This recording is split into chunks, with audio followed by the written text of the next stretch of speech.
মেয়েরা বিয়ের পরে কেন বেশি রোগাক্রান্ত হয়? অধিকাংশ মেয়েরা বিয়ের আগে কিন্তু রোগাক্রান্ত থাকে না, কিন্তু বিয়ের পরেই কিন্তু বেশিরভাগ মেয়েরা রোগাক্রান্ত হয়, রোগের ঘরের মধ্যে পড়ে যায়।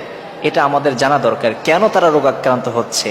বিয়ের আগে কিন্তু তাদের কোনো টেনশন থাকে না, স্বামীর টেনশন থাকে না, এরপরে ছেলে মেয়ের টেনশন থাকে না, শ্বশুর শাশুড়ির টেনশন থাকে না।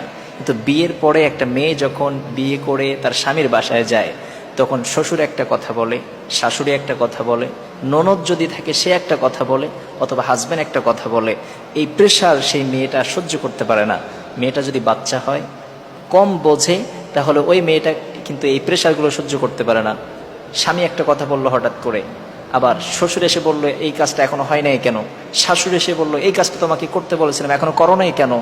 এরপরে ছেলে মেয়ের তো জ্বালাতন এমনি আছে, স্বামীর একটা প্রভাব আছে, সব মিলে এই মেয়েটা ডিপ্রেশন সহ্য করতে পারে না, স্বামীর কথা সহ্য করতে পারে না। এরপরে যে এই যে ডিপ্রেশনগুলো আমরা বারবার দিতে থাকি, এই বাচ্চা মেয়েটা এই ডিপ্রেশনগুলো, এই কথাগুলো সহ্য করতে পারে না, যার কারণে সে ব্রেন নিউরন নামক একটা কোষ আছে, এই কোষের ওপর প্রচণ্ড আকারে চাপ সৃষ্টি করে, যার কারণে এই কোষের কারণে মানুষ কিন্তু মেন্টাল হয়, কোথায় কি বলে সে নিজেও জানে না।